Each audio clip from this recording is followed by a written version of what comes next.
Thank you. Welcome everyone. Assalamu alaikum. My name is Dina Maher soo Habib. dhawaada magacayga waxaa la lahaa Diina waxaan ahay gabadha ka qaybgalinta bulshada OHA Oregon Health Authority. halkan oo Oregon Health Authority cabdifataaxna waxa uu noqon doonaa turjumaankiina maanta si aan waqti ugu helno turjumada aad ayaan ugu faraxsannahay in aan maanta yeelano kulankan xogta aan isku dhaafsanayno ee aan ugu qayb qaadanayno ka qayb qaadanayno shacabweynaha Soomaaliyeed waqti si aan ugu helno waqtiga turjumada marka si tartiib ayaan u hadli doonaa We're super excited to be having this Somali information session today. waxaan aad ugu faraxsannahay in aan maanta yeelanayno aan kulankan waxtarka talaalka aan uga hadli doono waxaa arrintan iska kaashi ka yeeshay ama ka wada qayb qaatay hay-ado ama organizationo oo Soomaali ay leeyihiin waxayna nagu hagaayeen sidii aan isugu soo aruurin lahayn iyo qaabkii aan talo iyo warbixino idinkaga siin lahayn haddaa rabtid kaamiradaada waa furan kartaa haddaa rabtidna waa iska xiri kartaa kulanka maanta ayaa noqon doona mid la duubayo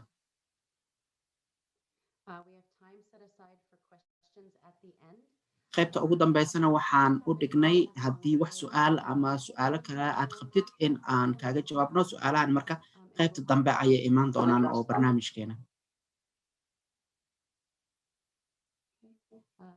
Next slide, Julia.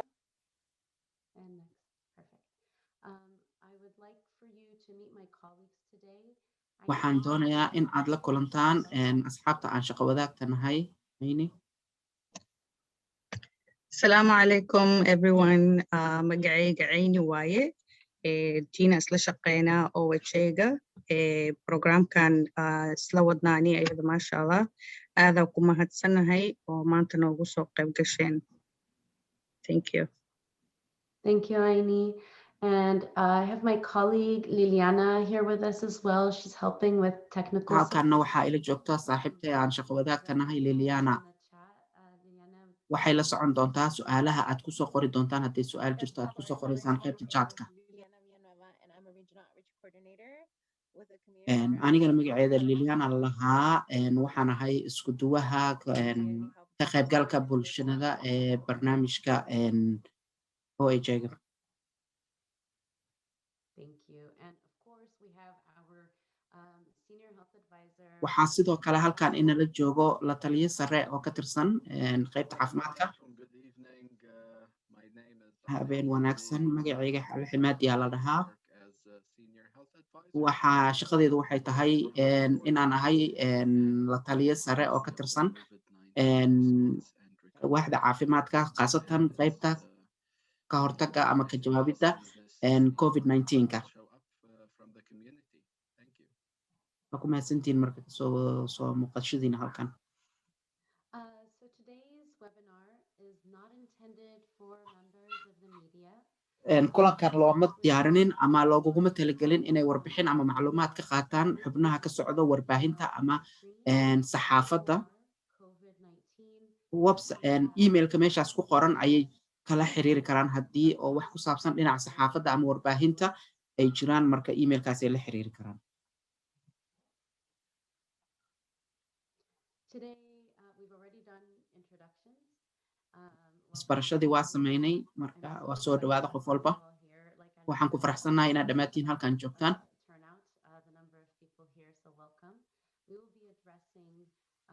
waxaan maanta halkan kaga hadli doonaa COVID-19-ka talaalkiisa wax ku oolnimadiisa iyo amnigiisa ama badqabkiisa waqtiga ugu dambeeyana waxaan u dhiganay in aad su'aalihiina kusoo gudbisaan waxaan u gudbinayaa hadeertaan aan ku wareejinayaa mikrofoonka cali waa mahadsantahay diina waa mahadsantihiin dadkaas oo dhan si aan u bilaabo sida uu ku soo bilaabmay ereyga COVID-19 ayaan ku bilaabayaa ereyga ugu horeeya oo COVID ah corona ayuu ka yimid V oo virus ayuu ka imaaday, D oo disease oo xanuunka ah ama cudurka ah. 19 kana waxay u taagan tahay 2019 ama 2019.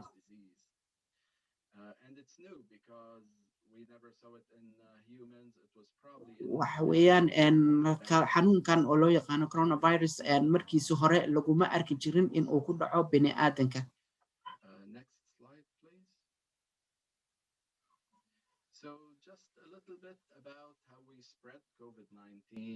aan wax yar ka iraahdo sida uu ku faafo COVID-19ka.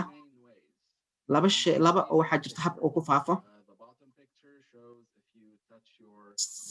sawirkaaga aad u jeedaan waxaa ka mid ah haddii aad tahay sankaaga, indhahaaga ama afkaaga ama meelaha ama qof aad taabatid oo meeshii oo viruskana uu dul yaalo aad adigana markaas sii taabatid. qaybka kaleeto oo la isugu gudbin karo oo ku faafi karo taabashada waxyaabaha anaga aan soo saarno ayuu ka dhashaa viruska. markaan qaylinayno, markaan hadlayno, marka aan afkeena wax ka soo baxayaan dhan ayuu ku gudbi karaa.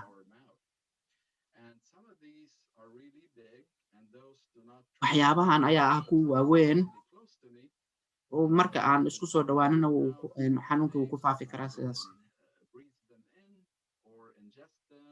ama in aad aad qaadatid ama neeftii aad dib u soo saartid markaas sida ayaa ku qaadi kartaa xanuunka. markii aad aragtid hadda sida aad sawirka ka aragtaan dhibcahaas yaryarka oo afkaaga ka soo baxay markaa hawada u fasaxdid waxyaabaha kale oo lagu qaadi karo oo ama hawada oo meeshaasi oo ku jirto aysan furnayn. markaasi hawada markay u sii daayaan oo viruskan uu jirkiisa ku jiro qofkii markaasi sidaas ayuu ku qaadi karaa viruskii. kuwaasina waa hababka oo ugu badan ee aan ku gudbino ama aan ku faafino xanuunkan.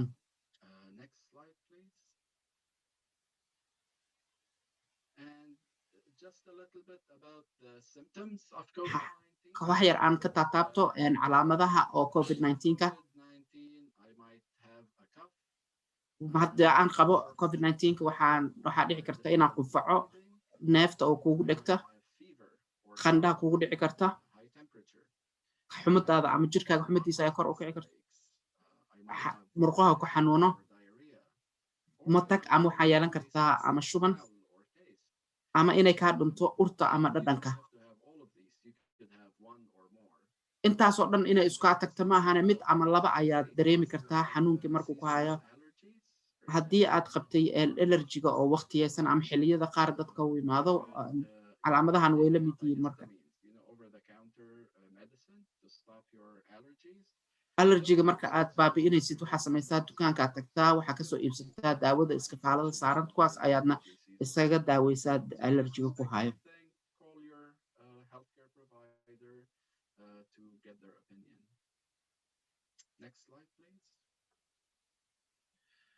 So while many people will have, or most people will have mild symptoms with COVID-19, dadka qaarkood ayaa waxay yeelan karaa ama mid calaamado dhexdhexaad ah kaasoo keeni karta xanuun daran.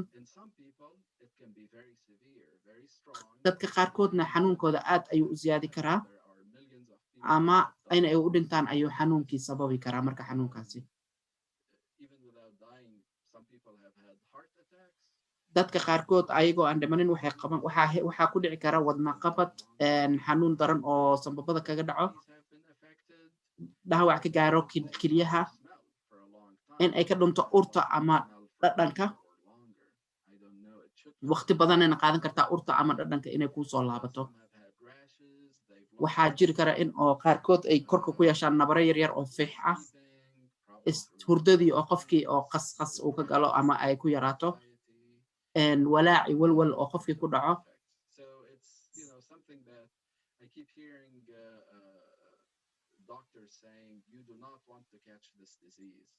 waxyaabaha aan maqlayno waxaa ka mid ah dhakhaatiirta oo ku talinaya xanuunkan sidii aad isaga ilaalin karto ama aad ugu taxadiri karto inaad uga taxadirto. to COVID-19 effect. yahay dadka aadka ugu nugul COVID-19-ka One thing to know is anybody can catch COVID-19. waxa ayna isla ogaano ay fiican tahay waa dhammaanteen wuu nagu dhici karaa COVID-19-ka Goes down tremendously. haddii oo markaasi oo talaalka aan qaadano riskiga hoos ayuu u dhici karaa For example, older people dadka oo ugu badanaa u nugul waxaa ka mid ah dadka da'da ah the effects of COVID-19, and the most people who have caught COVID-19 and died have been people ages 60, 65 and older. dadka oo badanaa hadda uu saameynta badan ama oo dilka ama dhimashada uu u geystay waxaa ka mid ah dadka ay da'dooda ka weyn tahay 65 sano We have seen waxaan kaloo aragnay fewer deaths, especially in the older population. markii talaalka uu imaaday kadibna waxaa dhacday in oo dhimashadii tirada badneed ee ku imaan jirtay dadka da'da ah in uu hoos u dhac ku yimid hadda aad bay usii yaraatay oo talaalka aan haysano dadka qabo xanuunada daran dadka sida wadnaha ka jiran sanbabada ka jiran kilyaha ka jiran aad buu u saameeyaa marka infectionkana COVID-19-ka ah dad kale nool dadka isla nool oo ama isku dhex jira ayagana waa xanuunka khatar ayay ugu jiraan dadka oo markaasi haddana ayaga markay dadka ku dhex jiraan ama dadka aadan maskiga xiranaynin ama aan ka fogaanaynin inta talaabo loogu talagalay dadka meelaha dadka waaweyn lagu haayo ama lagu xanaaneeyo ku jira ayagana halis ayay ugu jiraan xanuunkan waxyaabo dad badan aan ku aragnay oo dadka meelahaas ku nool iyo dadka kale oo ka shaqeeya xarumaha caafimaadka ayagana aad buu ugu badan yahay inuu ku dhaco xanuunkan halis weyn ayay ugu jiraan in uu xanuunkaasi ku dhaco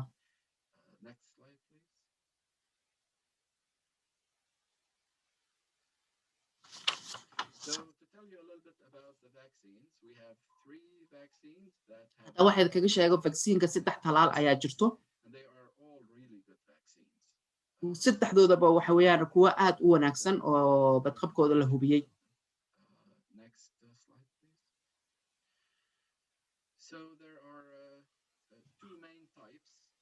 laba nooc oo ugu sareeya jiro Pfizer iyo mRNA technology loo yaqaano kuwa kaleetana waa Johnson and Johnson oo talaal ah So briefly, just kind of, they both rely on, for example, the Pfizer and Moderna. It relies on mRNA. waxay aad ugu tirsan yihiin kuwa Pfizer iyo Moderna haddaan sheego waxa loo yaqaano aalad loo yaqaano mRNA wax yar oo lagu duraayo jirkeena in oo markaasi ka samaysmo viruskii wax yar oo ka mid ah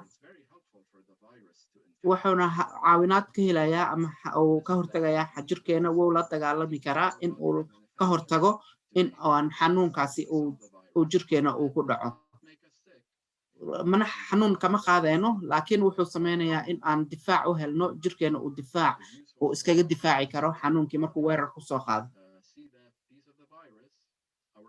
viruskaas yar oo jirkeena soo galayo ayaa marka wuxuu sameynayaa in uu ka hortago viruskii weerarka ku soo qaaday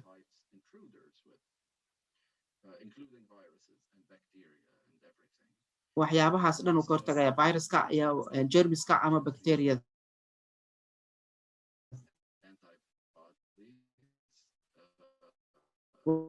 wuxuuna sameynayaa difaac uu jirka sameysanayo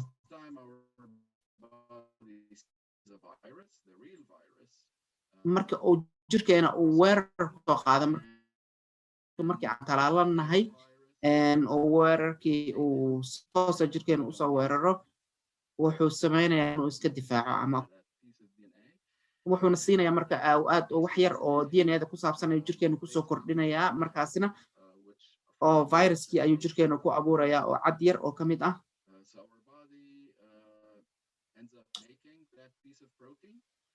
jirkeena marka wuxuu bilaabayaa markii oo talaalkaas la siiyo in uu protein noocaas ah uu samaysmo wuxuuna jirkii difaac u noqonayaa in uu ka jawaabo marka weerarkii viruska uu ku soo qaado. The COVID-19 virus, we can respond and we don't get sick.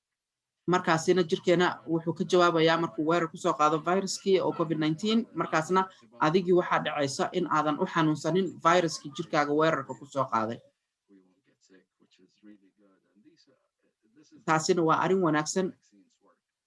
waana sida ay u shaqeeyaan talaaladan. Mentioned that we cannot get COVID-19 from the vaccines.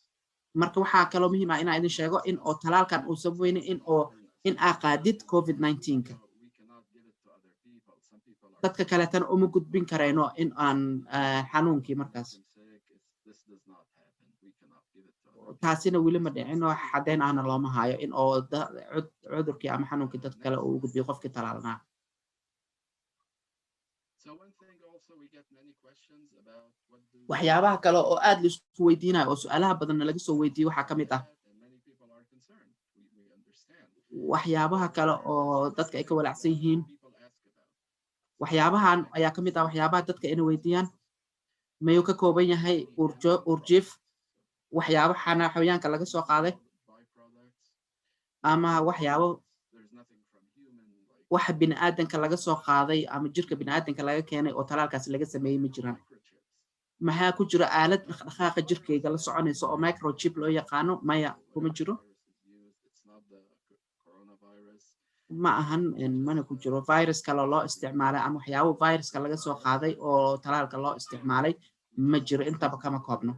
Different things to our body so that we can see them easier.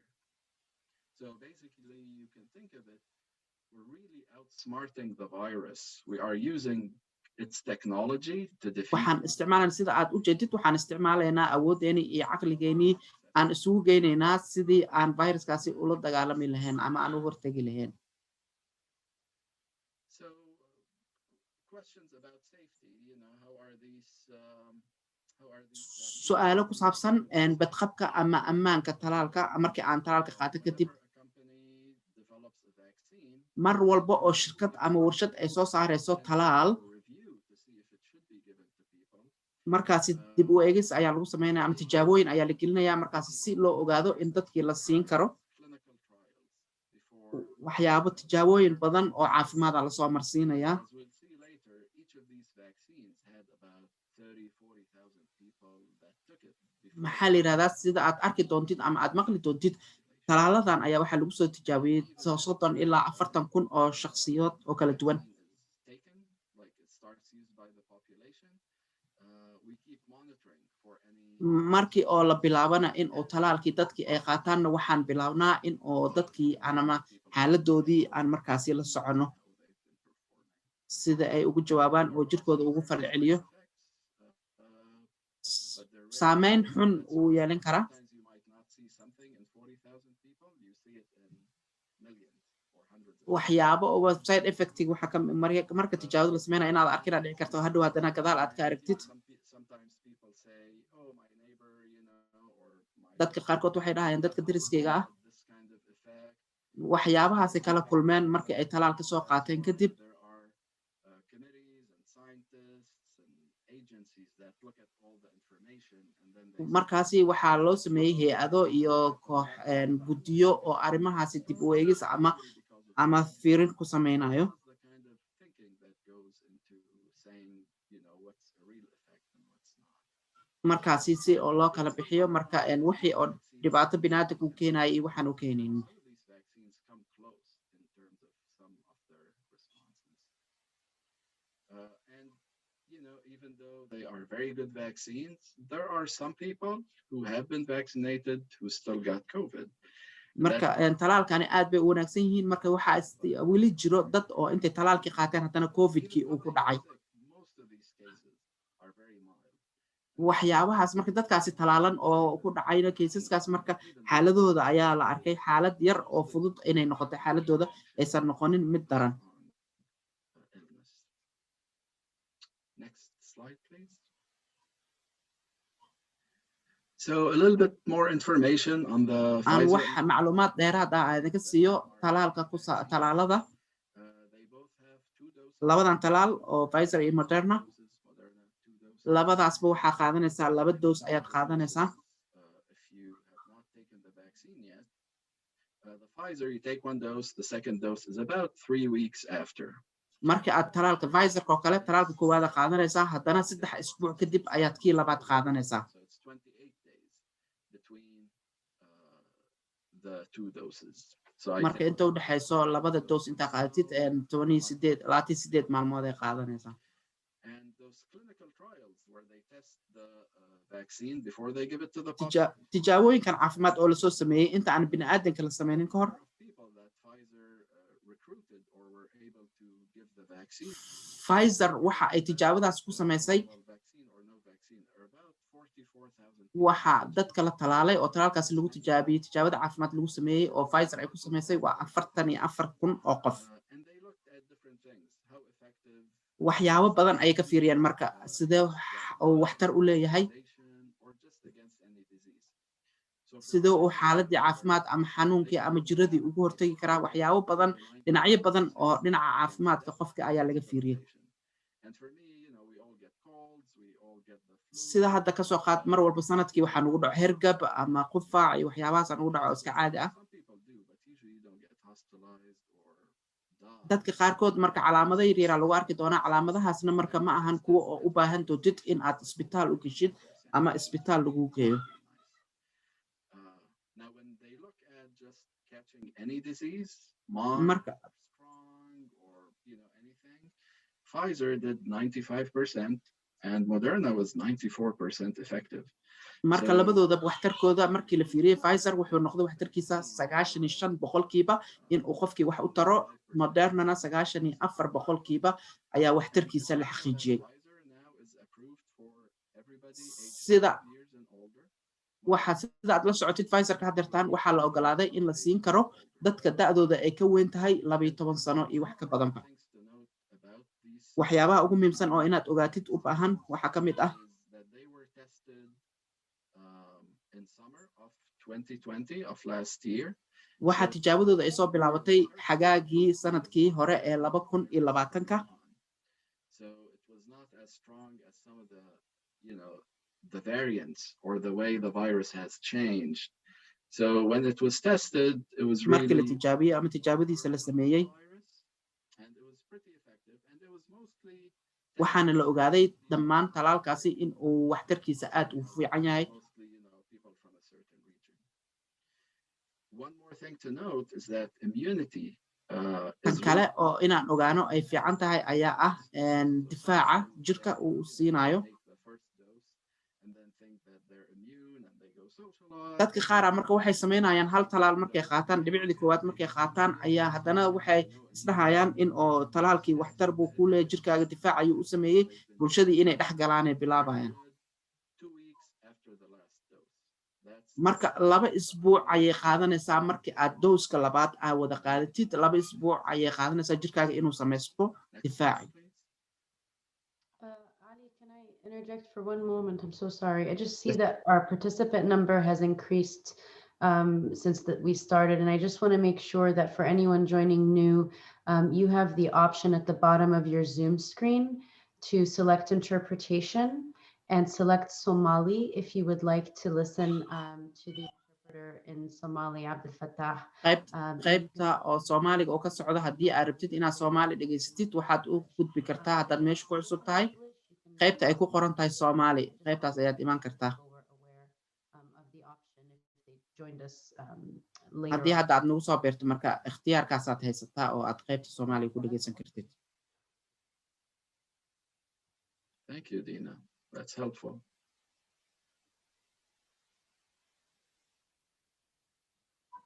Okay, so we talked about the Pfizer and the Moderna vaccines. waxaan ka hadalnay talaalka Pfizer iyo Moderna waxaan ka hadlaynaa talaalkan iyo tijaabooyinka caafimaad ee la soo marsiiyay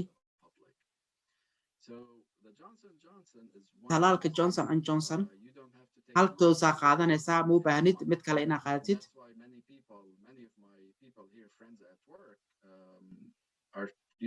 hoping to take that because it's only one.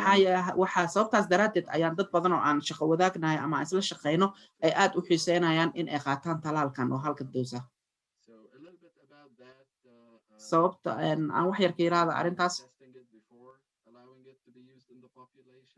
markii intaan dadkii aan la siinin ama dadkii aan loo soo gudbinin tijaabooyin badan ayaa la soo marsiiyey siday xaaladeen sida oo dadkii ay jirkooda ugu falcelinayo sida waxtar ugu leeyahay intaas waa tijaabo la soo marsiiyey intaan talaaladan la helin marka aad u dadkii oo isbitaalada la seexinaya aad u badneed tiradooda when they looked at effectiveness against severe disease so waxtarka uu leeyahay xanuunka daran ee markay eegeen ayaa ah waxyaabaha yaryarka ah lagu arkayana waxaa ka mid ah qandho yar iyo jir xanuun yar laakiin uma baahnayd jiradaas mid aa ugu baahanaysid maahan in aad isbitaal ama dhakhtar iska aragtaan tanna talaalkan waxtarkiisa ayaa ah 66% wuxuuna aad u yaraynayaa in oo qofkii xanuunkii ama viruskii uu soo weeraro in oo isbitaal loo seexiyo waxaana la siin karaa dadka da'dooda ay ka weyn tahay 18 iyo inta ka sii weyn waxaa kan talaalkan tijaabadiisu waxaa xilligii jiilaalka ahaa ayaa tijaabadiisa la sameeyey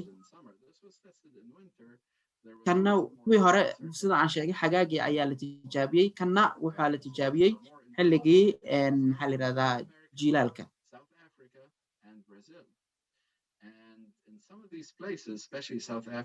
meelaha oo aadka loogu tijaabiyey waa meelo oo ka dilaacay xanuunka aadka u daran ku faafayey oo sida daran u faafayey ka jiray South Africa ayaa ahayd meeshii lagu tijaabiyey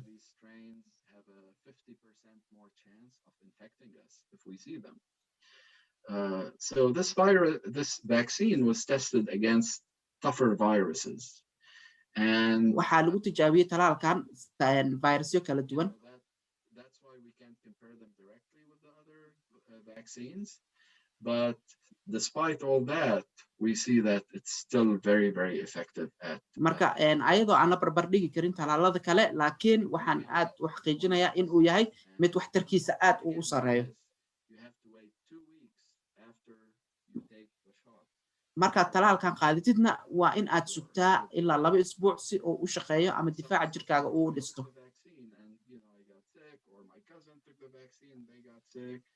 dadka qaar ayaa waxay leeyihiin talaalkii aan qaatay waa xanuunsaday ama cousin-kayga talaalkii qaatay oo u xanuunsaday.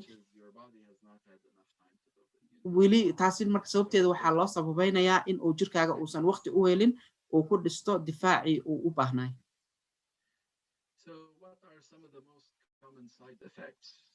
maxay yihiin calaamadaha ama saameynta oo xun oo yeelan kara talaalka markaa qaadatid gacanta ku xanuunta aniga camal markaan qaatay gacantii meesha aan talaalka ka qaatay ayaa xanuun badan aan ka dareemay waa korkayga wuu kululaa marka ma ogi in oo maalintaas maalin kulul ay ahayd iyo in kale qandho yaraan dareemay murqa xanuun iyo waxyaabahaasna way jiraan neefta oo ku dhibto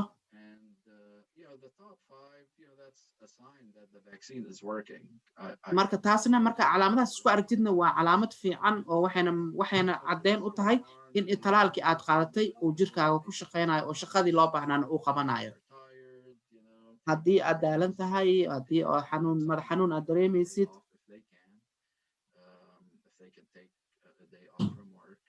markii aad waxyaabahaas dareentid marka waxaa muhiim ah in aad haddii karaysid in aad shaqada xitaa aad fasax ka qaadatid si aad nasiino u heshid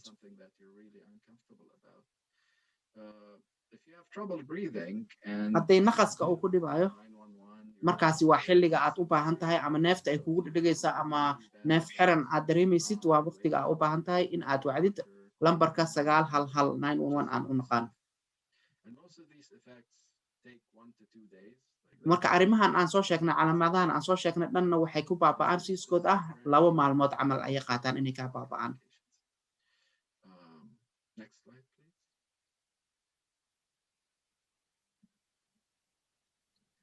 So to talk about some of the rare side effects associated waxyaabaha kale oo inaan ka hadla aan rabo waxaa ka mid ah side effect uu leeyahay talaalkan but in very few people, marka talaaladan waxay u fiican yihiin inay ka hortagaan in aad xanuunsatid ama aad xanuunkii viruska uu jirkaa ku soo galo laakiin dad yar ayaa ka qaado ayaa marka waxay ku qaadaan xasaasiyad daran ayaa jirkooda it's not something people can ku handle keenaa easily. But this happens in only 2, maybe 3 to 4 out of each million persons taking the marka vaccine. xalaamadahan oo xasaasiyadda ahna waxaa lagu arkaa 2 ilaa 4 halkii milyan oo qof oo qaatay Pfizer ama Moderna With the Johnson & Johnson, weli hadeertaan tiradeeda lama hayo ama weli lama sheegin qiyaasta talaalka Johnson & Johnson inta lagu arkay markii ay talaalka qaateen kadib calaamadaha xasaasiyadda ama waxyaabaha la midka wait 15 to 30 minutes to see if we get markii aad talaalka qaadatidna waa sababta lagu dhahayo halkaa fariiso oo sug 15 ilaa 30 daqiiqo markii lagu talaalo kadib si loo ogaado haddii ay calaamadahaasi uu jirkaaga kusoo ziyaadaan ama lagugu arko. So this is because if that the reaction happens, they are ready and equipped. marka maxaa la yiraahdaa marka calaamadahaas ay fiirinayaan calaamadahaas haday kugu arkaanna ayaga diyaar ayay u yihiin iyo sida ay kaaga ugu hortagi lahaayeen iyo sida ay kaaga daaweyn lahaayeenna ayagana way u diyaarsan yihiin wayna u qalabaysan yihiin. The vaccine are trained to help you go through it, and nobody has died from this. marka dadka badanaa oo talaalka dadka siinayana waxaa loo tababaray in ay ka hortagaan haddii oo xaalad daran ama xasaasiyad ay imaato. So the other rare effect that we've, scientists have discovered is this. waxyaabaha kale oo cilmi baarayaasha ay soo sheegeen waxaa ka mid ah I took the Johnson vaccine. Am I at risk? What has been happening with those people? maxaa dadkan oo hadeertaan sida ka soo qaad talaalka Johnson & Johnson ayaa waxyaabo laga soo sheegay waana naadir markaasi. That's quite a few. About 3 people in each million. These are mostly women aged 18 to 50 years had some kind of clotting problems in their brain. marka maxaa la yiraahdaa talaalka Johnson & Johnson oo kale oo 3 ka mid ah halkii milyan oo qof oo la siiyay oo badankood ay yihiin dumar oo da'dooda ay u dhaxaysay 18 ilaa 50 sano ayaa maskaxdooda wax yar oo waxa lagu arkay maxaa la yiraahdaa xinjirta oo maskaxda gasho ama xinjiro dhiig xinjiro 3 qof oo ka mid ah 9 milyan oo qof oo qaatay talaalka ayaa hadda la soo sheegay inay dhinteen. marka waxyaabahan waa wax aad waxyaabahan aan ka shaqeeyo waa wax halistooda ay badan tahay laakiin waa wax naadir ah in uu qofkii uu kala kulmo marka uu qaato talaalka. marka waa taan maqlaynay in oo markii talaalkii oo lagu arkay waxyaabahaasi in la joojiyay si baaritaan loogu sameeyo waxaan inuu asaga talaalkii keenayo iyo waxyaabo kale in oo jiro in ay yihiin. This is especially keeping in mind if somebody catches COVID, the risk of developing the same problem is much higher. So marka maxaa la yiraahdaa waxaad maskaxda ku haysaa ama maankaaga gelisaa in haddii uu kugu dhaco COVID-19ka wuxuu ka halis badan yahay dhibaatada aan ka fikirayno oo aan leenahay talaalka waxyaabahaas uu keenayaa waayo aad buu u sareeyaa COVID-ka hadduu kugu dhaco dhibaatada uu ku geysanayo ayaa aad ugu sareysatan aan ka baqayno ee talaalka aan kaga baqayno. waxyaabaha oo aan dareemayno talaalka markaa qaatay kadib waxa weeyaan waxaa ka mid ah xabad xanuun ama culays ka fuula xabadka. Call your doctor, your nurse. marka waxyaabahaas ama calaamadahaasi oo neefta kugu dhigaysa ama naqas ama dhabar xanuun ama calo xanuun waxaad wacdaa xirfadlaha ama dhaqaatiirkaaga caafimaadka ama kalkaalisada caafimaad ee aad la shaqaysid. waxyaabahan aan soo sheegaynaan waa wax aad naadir u ah oo aan badnayn oo dadka aan lagu arkaynin balse waxaa muhiim ah in aad la socotid in ay waxyaabahaas iman karaan. So some questions we get again, some people ask, why do I need the vaccine if I already had COVID-19? su'aalaha nala soo weydiiyey waxaa ka mid ah maxaan ku falayaa ama inaan u qaato ugu baahanahay haddii aan mar horeba uu COVID-19 uu igu dhacay. And he caught COVID-19. And yeah, basically you will develop some kind of immunity, and but it does not last as long. They found that sometimes it marka jirkaaga markuu kusoo so but on the other hand, the vaccines have been shown to be effective up to 6 months and maybe longer.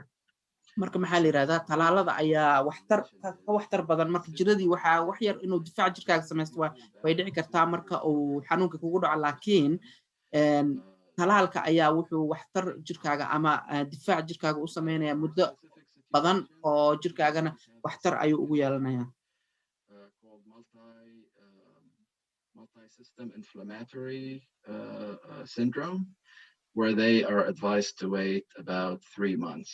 But you should know. marka qofka hadduu COVID-ka ku dhacana marka talooyin ay waxay kusoo jeediyeen in uu qofkii uu u sugo ilaa iyo 3 bilood inta uusan qaadanin talaalka ka hor. Next slide, please.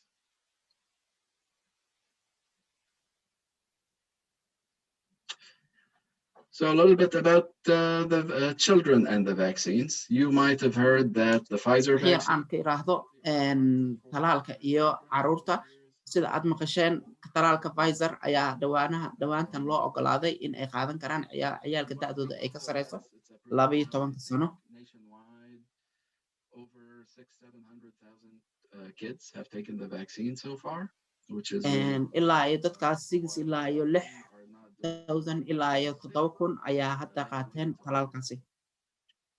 And Pfizer and Moderna are testing the vaccine now, or trying the vaccine on even younger children. Haddeertaan weli Pfizer iyo Moderna waxay wadaan tijaabo ciyaalka aad da'dooda u yar tahay in ay qaadan karaan ay tijaabinayaan haddeertaan.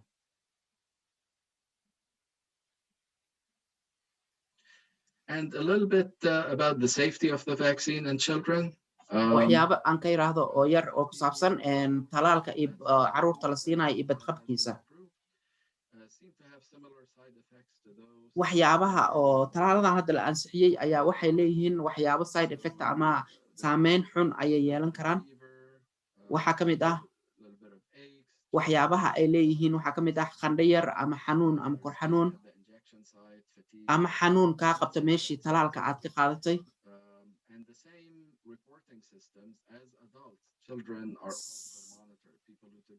marka sidoo kale sidii dadka waaweyn loo eegaya ama loo ilaalinayo markay talaalka qaataan ayaa caruurtana ayagana indhaha loogu heynayaa ama xaaladooda loola soconayaa markaasi si loo ogaado in oo markaasi haddii oo xaaladahan ama arrimahan oo talaalka uu keenayo oo kasoo muuqdaan. Next slide, please. I think we talked about this. Can I get COVID-19 from the vaccines?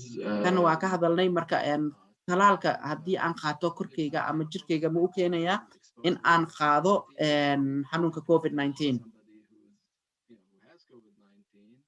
Especially if you're not vaccinated. Next slide, please.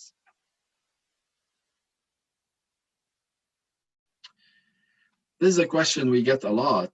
There's concern that su'aalaha ugu badan ee nala soo weydiinayo tan ayaa ka mid ah men or women, there's a concern that if I take the vaccine, I cannot have children anymore. marka su'aalaha nala weydiinaya ayaa waxaa ka mid ah haddii aan talaalka qaato oo nimanka iyo naagahaba ayna weydiinayaan haddii aan talaalka qaato waxay ka hortagaysaa in aanan ilmo dhalin. marka maxaa la yiraahdaa wax caddeyn ah ama wax oo khubarada ay sheegeen oo inuu sababi karo madhaleysnimo uu ku keeni karo nimanka ama naagaha ma jiraan.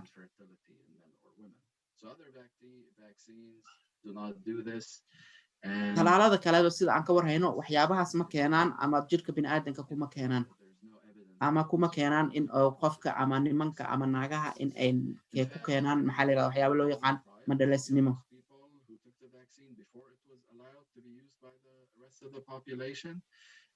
Some of the women became pregnant. marka tijaabadii inta lagu jiray oo dadkii lagu tijaabinayay ayaa qaar ka mid ah dumarkii lagu tijaabinayay ayaa uurba qaadeenba taas ayaana caddeynaysa in uusan keenaynin madhaleysnimo. There was no difference between people who took the vaccine and who did not take the marka vaccine. wax farqi ah oo lagu arkay ma jiraan dadkii talaalka qaatay oo xagga dhalmada ah iyo kuwa aan qaadaninba. Discuss this with your healthcare provider and see if the vaccine is right for you. marka haddii aad shaki qabtid ama su'aal qabtid mar walba waxaad kala hadli kartaa dhakhtarkaaga caafimaadka haddii markaasi asaga ayaa talooyin kaa siinaya hadduu talaalka uu ammaan ku yahay haddii kale. The other question is, are there long-term safety concerns for the vaccines? It's good to know that su-aasha kaloo la isweydiinaya ayaa ah walaac oo xagga ammaanka ama badqabka oo talaalka ku saabsan. up till now, the vaccines have been studied.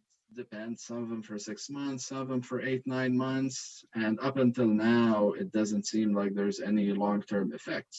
But marka saameyn oo joogto ah oo kugu yeelanayo ma jirto. hadda talaalkii muddo 6 bilood iyo wax ka badan ayuu socdaa, marka saameyn tiro badan ama saameyn oo joogto ah ama xanuun joogto ah oo kugu keenayo ma jirto.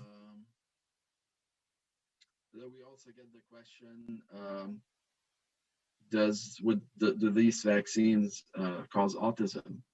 And su-aasha kaloo nala weydiiyey ayaa waxay tahay ma wuxuu sababaa talaalkan ama uu ku keenaa oo qofkii ama caruurtii ay qaadaan xanuunka loo yaqaano autismka. And we recommend you talk with your healthcare provider to learn more about autism and the different conditions and situations.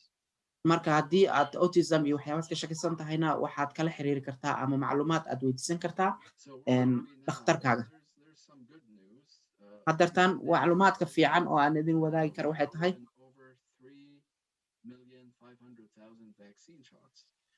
over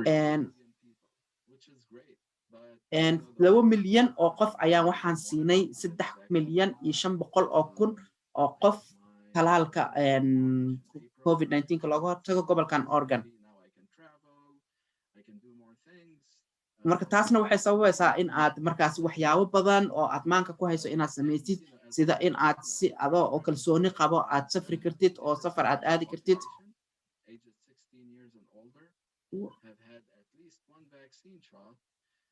70% dadka da'dooda ay ka weyn tahay 16 sano ayaa haddeertaan waxay qaateen mid ka mid ah talaalada loo qaato. markaasina arrintaasina waxay soo dedejinaysaa in la yareeyo caqabadii ama culeysyadii uu keenay xanuunkan oo ama xirxiritaankii magaalada la xirxiray. waxyaabaha aan badanaa talada aan siiyo saaxiibada ama qoysaska waxaa tahay in aan ku dhiirigeliyo in ay qaataan talaalkaasi oo marka waxaan aad dadkeena Mareykanka ku nool waxaan aad ugu nasiib leenahay in aan haysano talaal bilaash ah. waxaad sugin haddiiba diyaar uu ku yahay aadna heli karto hore u qaado talaalkii, marka haba ka labayn ayaan ku dhihi lahay ama aan kugula talin lahay.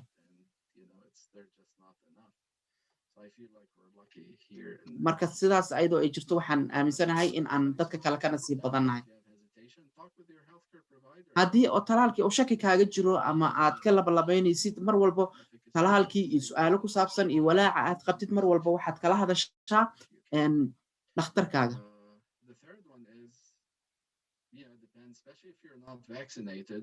marka waxay ku xiran tahay haddii aadan talaal qabin. midda saddexaad ayaa waxay tahay mar walba waxaad xirataa marada afka lagu xirto.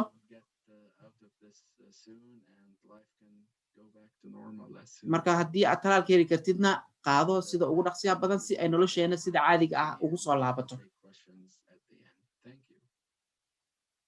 marka su'aalahan qaybta ugu dambeysaan qaadanaynaa. waad mahadsantihiin. But I wanted to give our interpreter just a minute or two break in between to maybe get some water. Thank you. So if you want to do a 2-minute break, if everyone's okay with that, let's do that. Okay, thank you. So it's 4:50 now. Let's resume at 4:52, 4:53.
إن شاء الله وحركة بعدي بلعبة دونا أنت interpreter كنو كسون قناية. I'm back as well. Okay. Are we ready to start again, Abdel Fattah? Good? Yes. Okay, Good. great. Thanks, guys. I wanted to give our interpreter a break as when we had our Burmese session, we didn't think to do that. And it's a lot to be doing it all on your own. So we learned that then it's necessary. So thank you for your patience. All right, so getting vaccinated and what you need to know. talaalka oo aad qaadato iyo waxa aad u baahan tahay inaad ku ogaatid. Great. I'm going to put a link in the chat. Linki ayaan jaadka kusoo tuuray meesha sheekooyinka ama wada hadalka ama qoraalada la isku dhaafsado. Information about where to find a vaccine is available. taasina linkigaasi waxa uu wataa macluumaad ku saabsan talaalka iyo meesha aad ka heli kartid. Get vaccinated tool, which we'll actually be covering in another slide, and Aini will put that in the chat box. marka tan kaleetana oo get vaccinated linkigaas ayaan kusoo dhigi doonaa slidekaas markaas ayagana linkigaas Ayni ayaa soo dhigi doonta jaadka. They may request or ask for eligibility, but now that everyone 12 and over is eligible, it's not likely that they will ask. So again, marka haddeertaan dadka 12 sano iyo ka weyn marka wax oo shuruudo ah ama lagugu xiri doono ma jirto inaad talaalka qaadatid. Also, you do not need to provide a social security number. uma baahnid social security kaaga inaad siisid. Scheduling process, you can leave that field blank if it's marka haddii oo ay ku qoran tahay marka aad isdiiwaangelinaysid ama balanta aad samaysanaysid in social kaaga gelisid waa ka tegi kartaa ayadoo bannaan meeshaasi aad gelinaysid social security. It's also important to note that the COVID-19 vaccine is free. marka sidoo kale waxaad ogaataa in uu talaalka oo COVID-19 aad ku heli kartid si bilaash ah.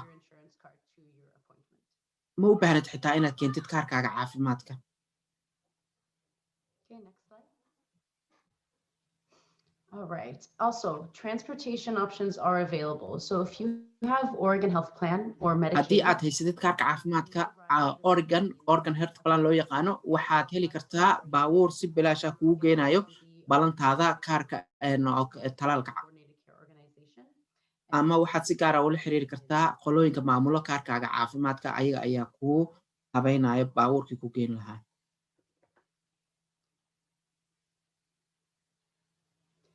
I believe your messages are going to me and not everyone.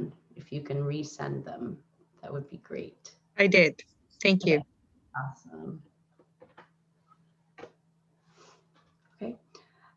Please don't go to your appointment if you are sick. haddii aad xanuunsan tahay marka min fadlan ha tegin ama ha aadin balantaada haddiiba aad xanuun dareemaysid. Next slide.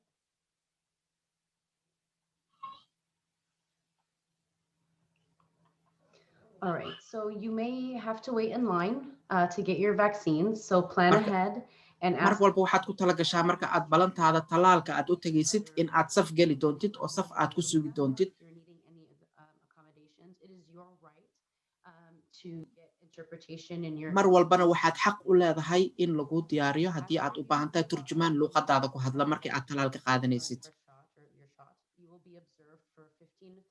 haddii markii aad talaalka lagu siiyana waxaa dhici doonta in lagu yiraahdo waxaad sugtaa 15 ilaa 30 daqiiqo si loo ogaado in xaaladaada ay caadi tahay.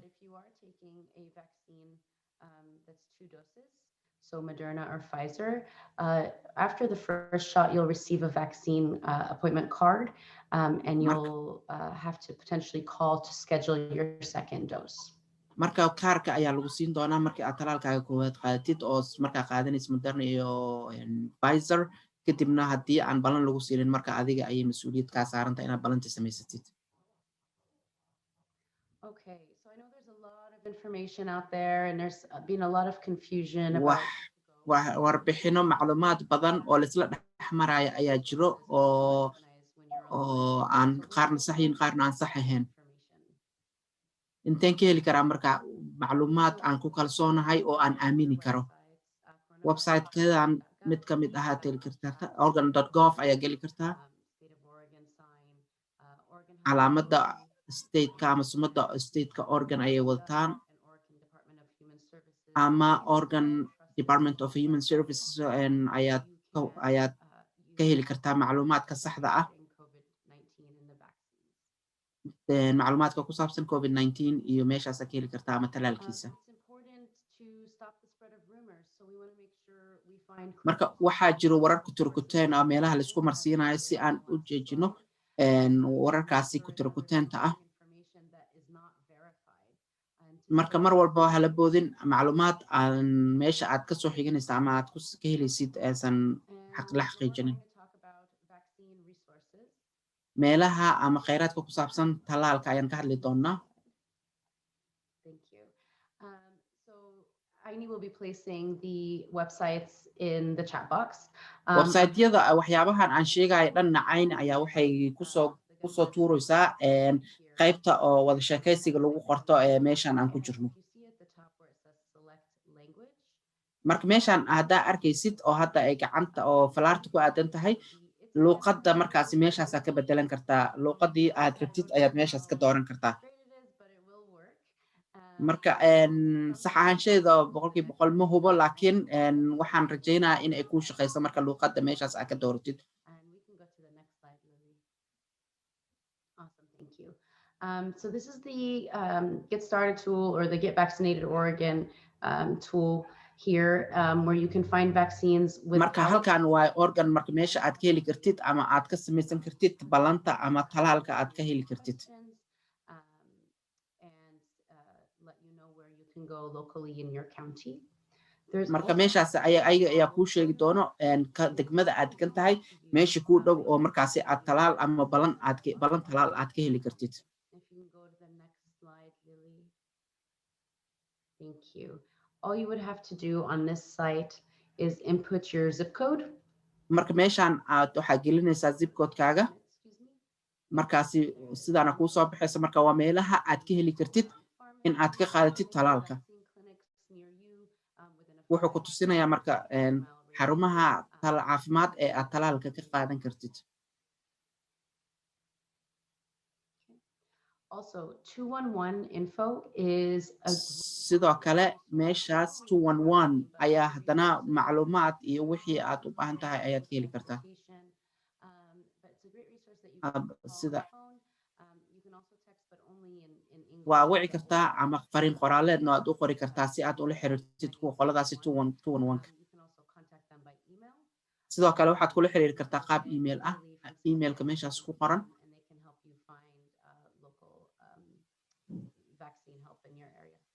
markaasina waxay kuu soo sheegi doonaan ama ay kuu heli doonaan meesha aad ka heli kartid oo aagaaga ku yaalo talaalka COVID. waxyaabaha kaleeto oo muhiimka ah ama linkiyadan sida aad ku heli kartid COVID-19 talaalkiisa Oregon.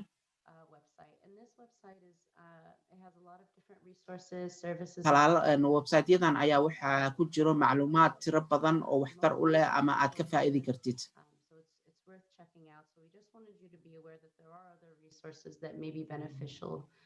marka waxyaabo badan ama macluumaad oo aad faa'iidi doontid ayaad ka heli doontaa meelahan marka aan hadda sheegin.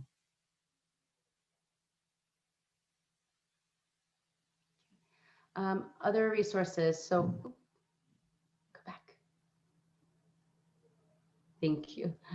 So other resources are the Center for Disease Control has some ready-made materials that can be used. marka meelaha kale oo kheyraadka kale waxaa ka mid ah xarunta ka hortagga iyo xakamaynta cudurrada ayaa aalado ama waxyaabo la diyaariyey oo lagu dhisaayo kalsoonida aad ku qabi kartid talaalka COVID-19 sida dadka kooxaha xanuunada caafimaadka ka shaqeeya iyo shaqaalahooda. ayadana waa kheyraad oo aad ka heli kartid macluumaad kalsoonidaada dhisaya iyo macluumaadka saxda aad ugu baahan tahay kalsooni aad ku qabtid talaalka COVID-19.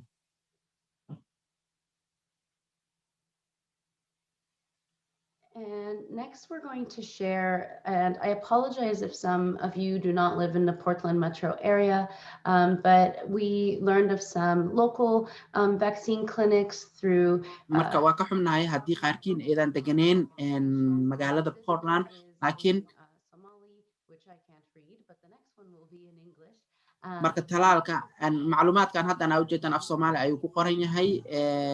talaalkana waa dadka Portland iyo agaarada degan meesha ka heli karaan.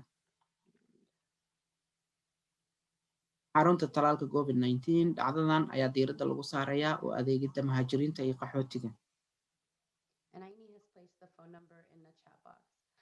So they have taleefanka marka aad wacan kartid ama aad ka balansan kartidna Ayni ayaa meesha oo chat box-ka idin soo gelisay. community, Latinx, Pacific Islander and Asian communities, and ages 12 and up.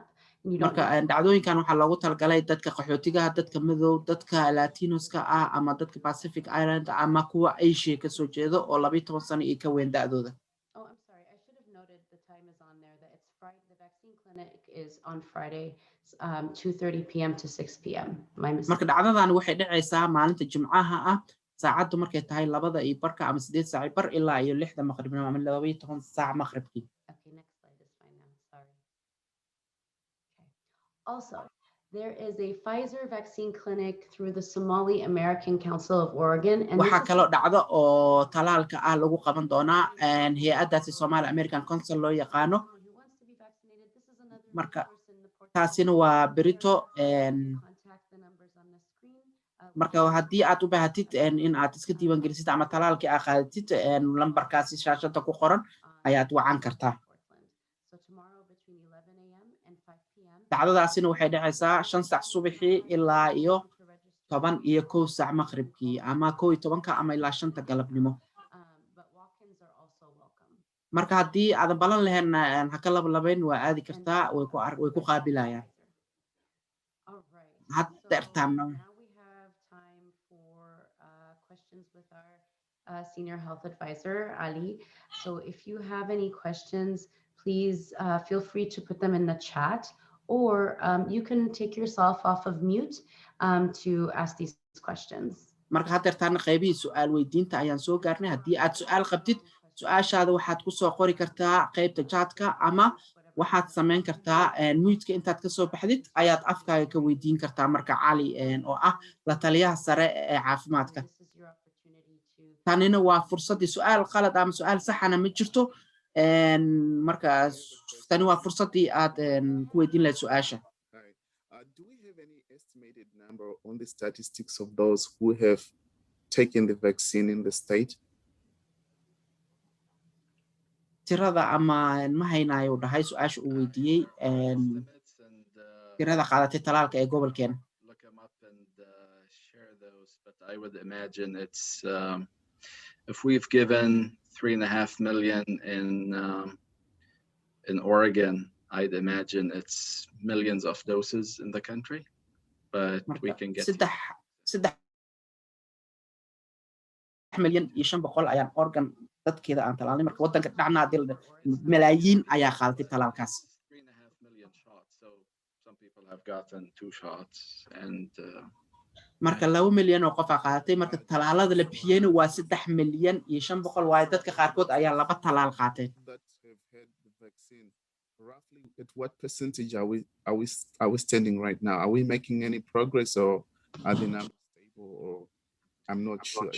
I just want to, are we going forward or are we standing still?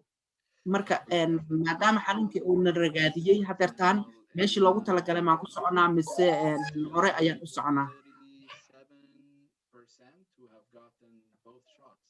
So we have over a third of the population that's fully vaccinated. saddex dhig ayaa qaaday dadka ku nool gobolka Oregon talaalkaasi. That's why the governor is hoping that by the end of June, we will reach that 70% of people over 16 years of age who have at least had 1 shot. But that's where we need you and everybody in the community to encourage friends and family to go get talaalka dhabbihii saxda ah inaan qaadna ayuu nagu dhiirigelinaya oo xaaladeena ay sida caadi ku soo noqoto. marka adiga iyo dadka kale oo bulshada ka tirsanba waxaan u dhiirigelinaynaa sababtaas daraadeed si ay nolosheena noogu soo laabato in aan talaalka qaadano.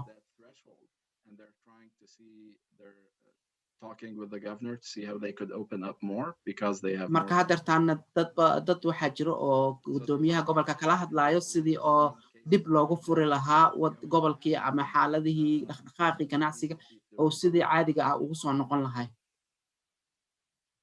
Thank you. Thank you. We have a question in the chat, Ali. The vaccine is good for 6 to 9 months. Will we need to get a booster shot every year? marka talaalka waxaa su-aal ayaa lagu weydiiyey qaybta qoraalka vaksiinka 6 ilaa iyo 9 bilood ayuu jirkaaga ku jiraya marka sanad walba in aan talaalka qaadano ma u baahannahay So that's the more they monitor and the more they look at the effectiveness, the better we can answer that question. For hadda now, su-aashaasi jawaab saxa looma hayo balse hadeertaan weli waqtigii oo talaalka wuxuu ku jiraa eegista uu ku jiray marka ay eegis fiican ay ku sameeyaan ayay sheegi doonaan markaasi talaalka in uu noqon doono mid markaasi mar walba la qaadanayo iyo in kale marka jawaabtaasi hadeertaan lama hayo saxda xog dhab ahna lagama hayo arrintaas hadeertaan again, that's all the more reason to get more vaccine, because the sooner we can all vaccinate, the more. marka aan dhammaanteen talaalka wada qaadano markaasi kadib ayaa haddana go-aankeedii in oo talaalkas iyo muddada uu jirkaaga u baahanaya inaad mid kale qaadatid markaas ayay jawaabteeda imaan kartaa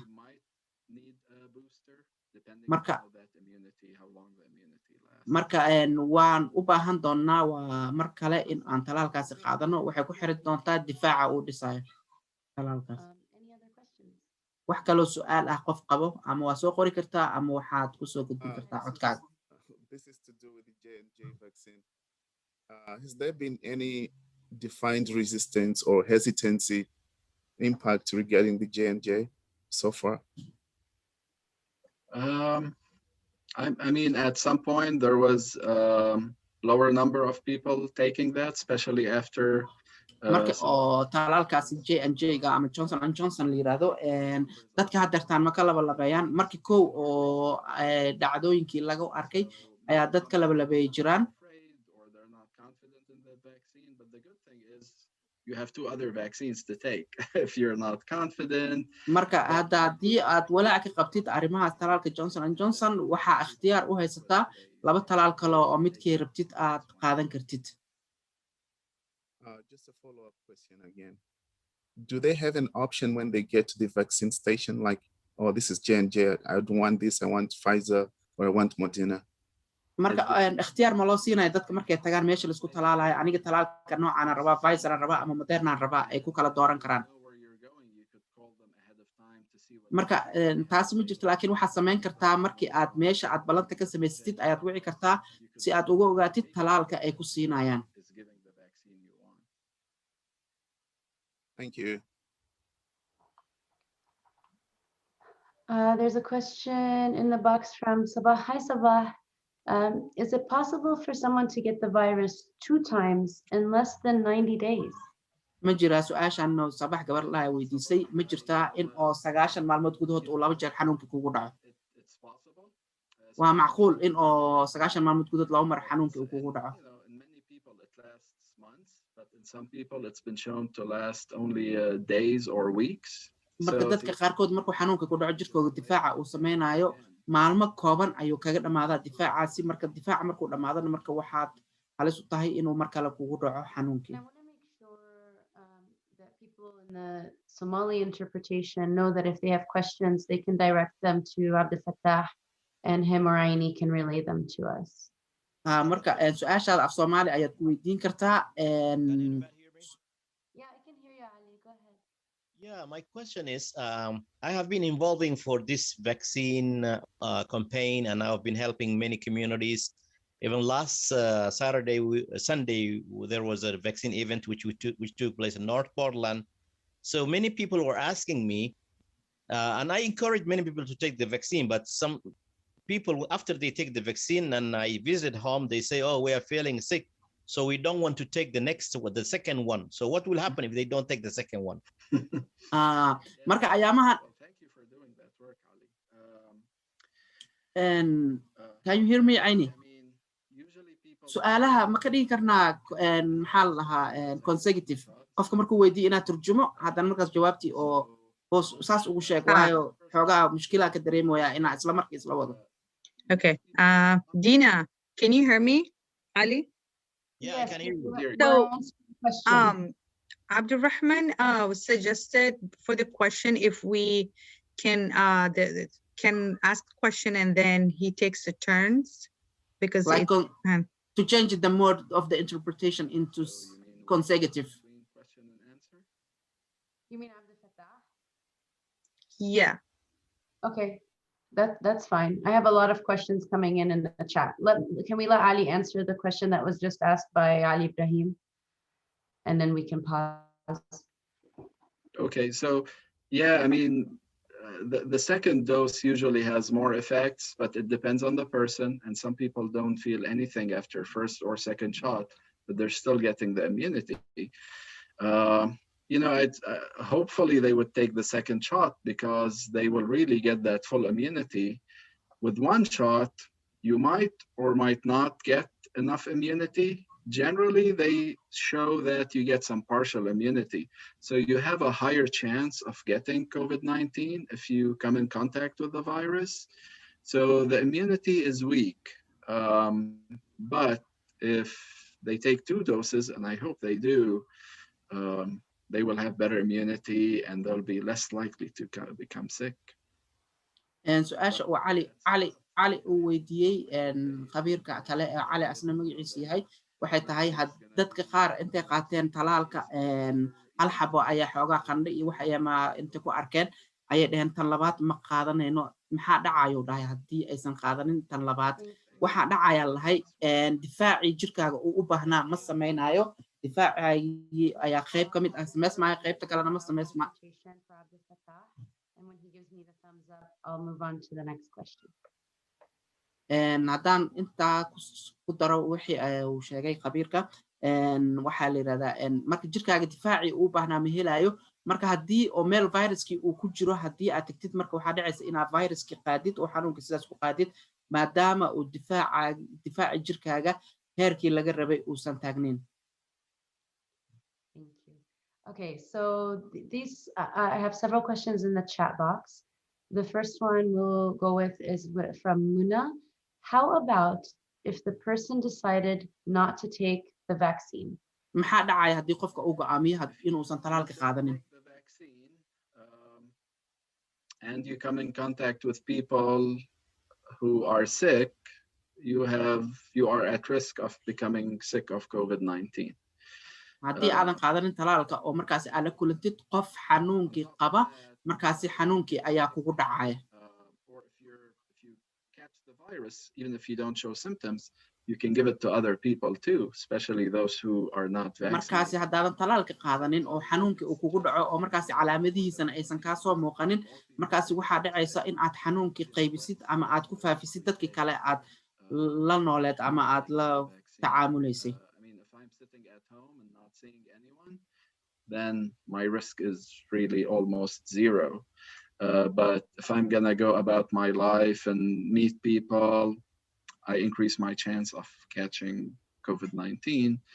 And marka halistii aan xanuunka ku qaadi lahaay ama xanuunka uu igu dhici lahaa ayaa badanaysa haddii aanan qaadanin talaalka COVID-19.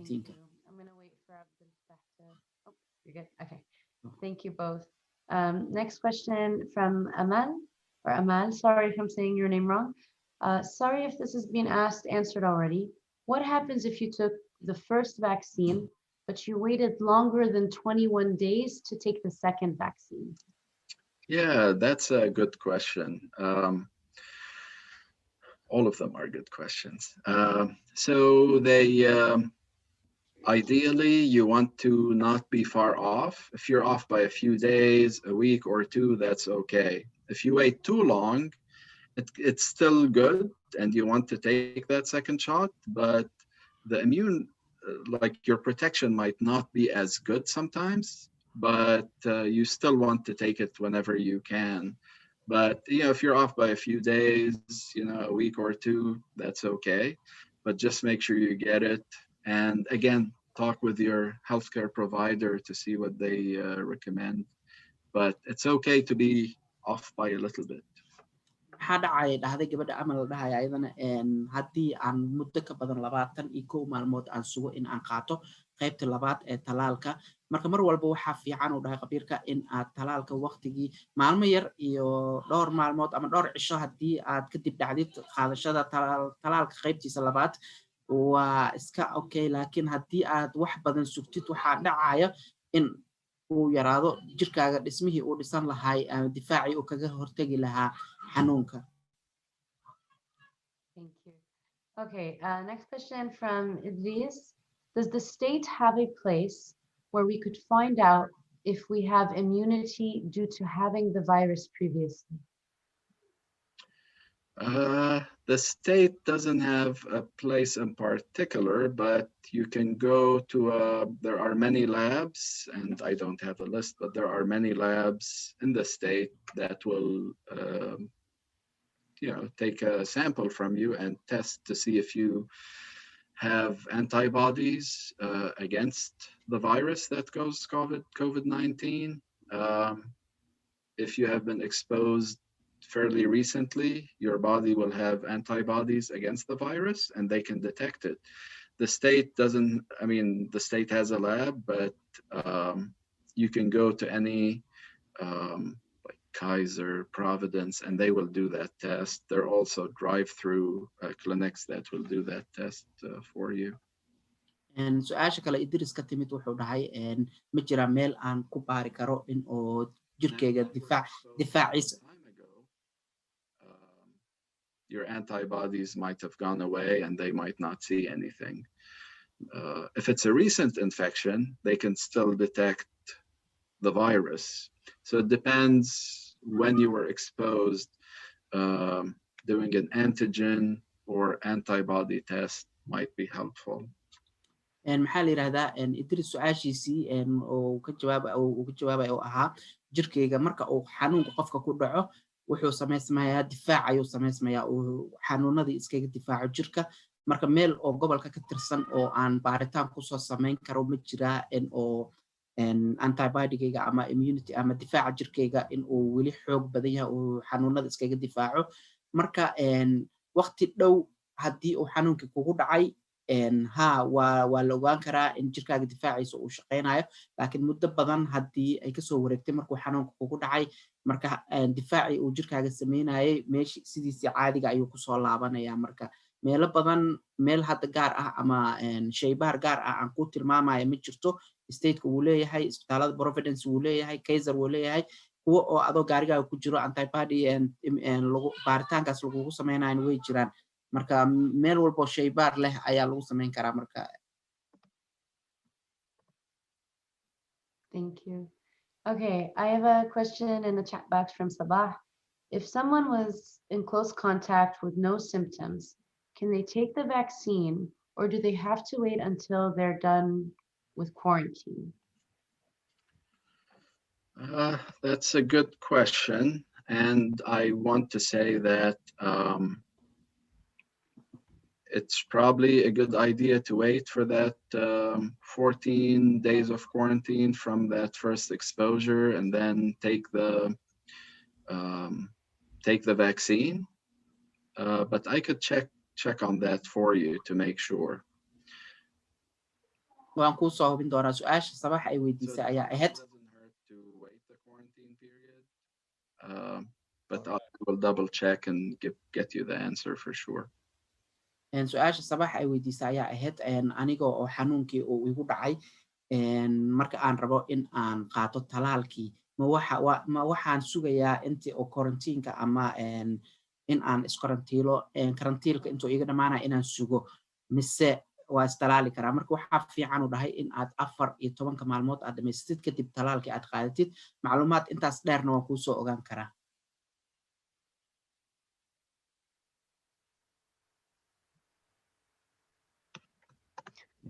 Okay, thanks, Abdel Fattah. From Amal, it's a comment. This is very informative. Thank you all. Thank you, Amal. I'm happy to hear that. This is important. This is what our team does. Myself, Aini, and Liliana is reach out to communities who haven't been reached out to before to make sure we're addressing health inequities and informing of the options when it comes to health access and vaccination right now with this emergency period. So I'm happy to hear that. I have another question. Are you ready, Abdel Fattah, for the next question? Yeah. Okay, sorry. Okay. From Muna, do I need to wear a mask and avoid close contact with others if I have gotten 2 doses of the vaccine? That's a good question. So the CDC and the Oregon Health Authority suggest that if you have gotten your 2 doses of the vaccine and it has been 2 weeks since the second dose, you do not have to wear a mask around others, though there's still if somebody has not taken the vaccine and they are in a high risk group, like they're an older person, they have heart or kidney or lung disease, and they're not vaccinated, yeah, you should wear a mask around them. But if they have they're not in a high risk group, it's okay not to wear a mask around them. su-aasha kaloo la weydiiyey waxay ahayd muna ayaa weydiisay waxay tiri marka aan talaalka qaato kadib ma qaadan karaa waxaa loo baahan yahay inaa xirto bahalka afka lagu xirto marada afka lagu xirto markii aad dad xanuunsan aad jirtid aad la joogtid way habboon tahay inaa qaadatid. How fast people take the vaccine and how long the immunity lasts. So it's kind of like a race with the virus. If we can get people vaccinated fast enough, then it will be very difficult for the virus to jump from one person to another, because our bodies will be a hostile environment for the virus. It cannot survive and be transmitted. But if we don't get enough people vaccinated fast enough, we might need to have this immunity for a long time, and it depends how long the vaccine lasts. We might have to get booster shots. Yes. talaalka marka su-aashii ahayd anoo sii maxaa la yidhahdaa su-aashii hore oo muna ay weydiisay ee ahayd maaskiga ma u baahanahay ama dadka inaan la joogo ma u baahanahay haddaan labada cirbadoodba aan isku mudo waxay ku xiran tahay marka dadka aad la joogtid iyo inay talaal qaateen iyo xaaladooda caafimaad ay ku xiran tahay. Faisal ayaa isna wuxuu dhahay waxaan maqlayaa uu dhahay in oo sanadkiiba mar loo baahan doono in talaalkaasi la qaato. Marka taasi waxay ku xiran tahay sida aan annaga isu talaalno, sida ugu dhaqsiyaha badan haddaan isu wada talaalno oo dhammaanteen aan talaalka wada qaadano, maxaa la yidhahdaa waxaa yaraanaya ama waxaa daciif noqonaya cudurkii in uu jirkeena ku noolaado, oo waayo difaaca jirkeena uu haystaa ka adkaanaya xanuunkii. Okay. Any other questions? Su'aal kale yaa weydiinaya. Haddii su'aal aad qabtid maxaa la yidhahdaa muudka iska qaad, soo hadal ama qaybta qoraalka ku soo qor af Soomaali, af Ingiriis, midkaad doorbidaysid waa ku soo qori kartaa. Ama waad ku sheegi kartaa afka adoo ka sheeganaya.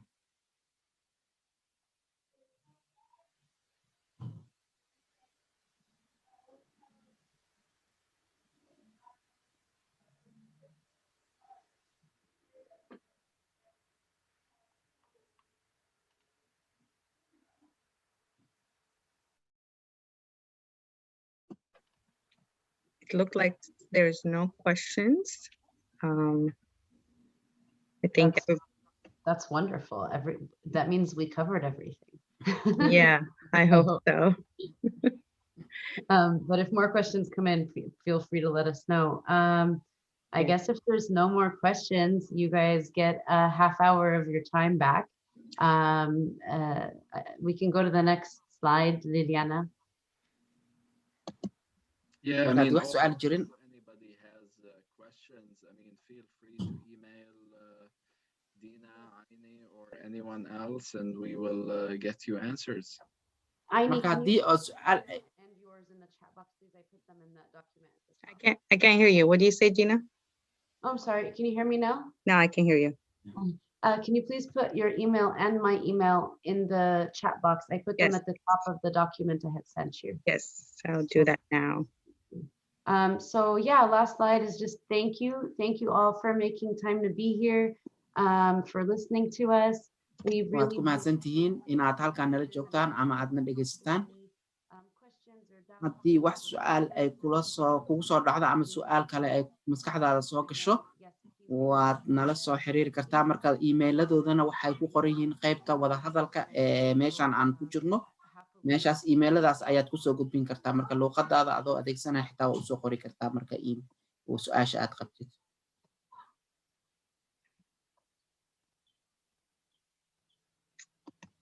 Okay, thank you so much, everyone. Waa mahadsantihiin qof walba waa kasoo qaybgalkiina.